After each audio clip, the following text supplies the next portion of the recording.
and then it just goes into we've all got our own bathroom. So who's staying in that area throughout the Yeah. winter months? Is it strictly racing people? I'm guessing it would be. Yeah, it's just a couple jockeys, Timo and his partner Beck, and Alicia's in one as well. And you're and that's the stabling area there as well. You got all the horses looking at you at the moment. These are just Tom Pike's horses, and then we've got a couple other stables. But then we've got Prince right here. Prince, Fast pony. Who's Prince? Percussion Prince. That makes sense. Yes, Saturday's winner. Yeah. Oh, he's a fan of you. He knows he's fast as well. Yeah. And we got the other good one of Tom's, which is Star Power. Oh yes, he's got a couple of But lovely then grades, doesn't he, Tom? Stables.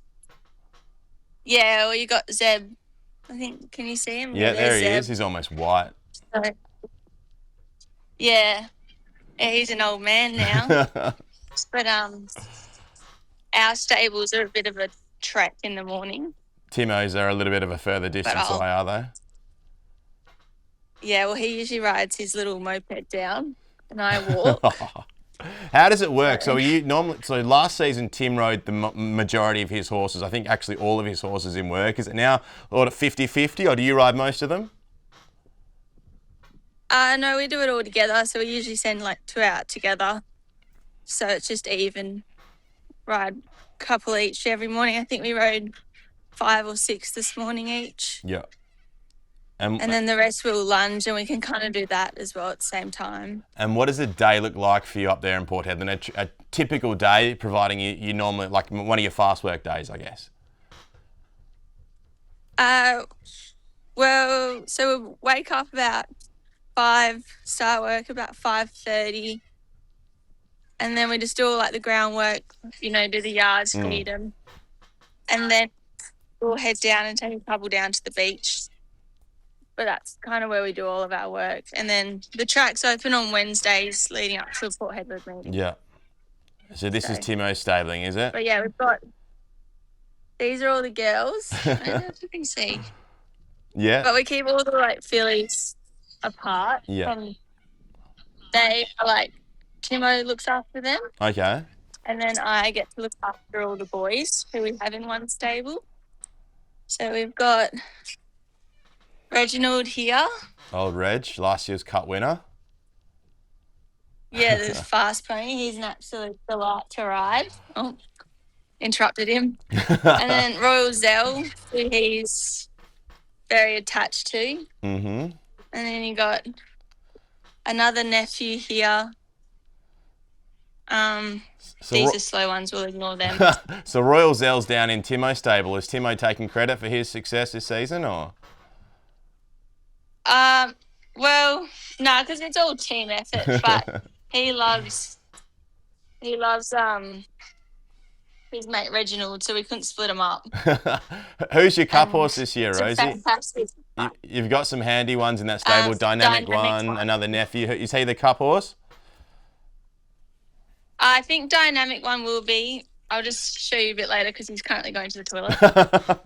But then we've got his mate Galaxy Affair over here as well. Mm-hmm. But I definitely think Dynamic one will be my cup horse. And if all goes to plan, I think it's what we're aiming for. And who's your favourite to ride in the morning? Is there one you look forward to? One that's a pleasure? Dynamic one. Dynamic one. Is that because he's fast or it's just good to Rocky. ride? Bit of both. A bit of both. He's an absolute angel to ride. But he's he's very sweet. There we Loves go. a cuddle. So they all look like they're big fans boy. of you. How are you handling the season so far? I feed him, so. How are you handling the season so far, Rose? You've ridden, obviously, in the Pilbara. You've been down to Carnarvon, up to Broome. How do you handle the travel? Do you have a travelling partner as well? Yeah, good. All the Broome trips I've done so far, I've done on my own, which it doesn't really bother me. I'm so used to driving long distances. And then when I went to Carnarvon, I went with Alicia. So okay. Do you enjoy that? It was doesn't bother you? Yeah. No, I've done it for so long, I guess, going to and from Albany a lot. Yeah. you just get used to it and good at doing it all on your own. And how about yourself, Rosie? I remember speaking to you at Roburn a couple of weeks ago, and that was your 100th winner. And it was, I'm sure, a proud moment for you because you've been through a little bit. You had that really serious shoulder injury. You've had time away from the sport as well. Talk to us about bringing up that 100th winner and what that meant to you. Yeah, it meant a lot. It was kind of always a goal from the get-go to get that 100th winner. And sorry, the birds are so bad here. That's all right. To be able to do it with Timo and get the win for him, it was fantastic. It kind of felt like it was all meant to be a bit. Have you got a career highlight so far? Yeah, well, I was actually talking to Timo about this because I couldn't really figure it out, but I think it's when I went to Darwin and rode the double. Yeah, of course, for the NAS series, right? That was really fun. And having Hawley there, it was all just a great time. And icing on the cake was getting the double. And we've spoken about how much you travel. You lived in Margaret River initially, but you've lived in Albany, you've lived in Perth, you've lived in the Pilbara, you've travelled to the Northern Goldfields, you've been everywhere. What's your plan going forward? Do you have goals, or you're up in Port Hedland for now and we'll take the summer season when it gets to that and just take each season as it comes? Yeah, I think for me, it's each season as it comes. Right now, the only goal is to ride a winner every meeting and hopefully go leading rider at Port Hedland. Yeah, So just try and do that and then keep working hard for Timo and hope he gets plenty of winners too. You're doing a great job, Rosie. As I said, already 5 winners this season. Probably could be a few more, and I'm sure it will be a few more for the back end of the season. Because Timo's stable, you get the feeling a few of them are firing, a few of them are just warming up as well. So I'm sure there's plenty more success over the next couple of months. Thanks so much for your time. It's been a pleasure, and we'll probably see you over the weekend. No worries. Thank you so much, Alex. That was Rosie Mahony. Great to catch up with Rosie live from her base there in Port Hedland. She's having a great season. Hopefully the success keeps coming. That's all we've got time for in Talkin Country this week. This weekend, another triple header. Carnarvon for the second week running on a Friday. Roburn host their third meeting of the season on Saturday. And it is back to Kalgoorlie on Sunday. Hope you've enjoyed Talkin Country this week. We'll catch you again in 7 days' time.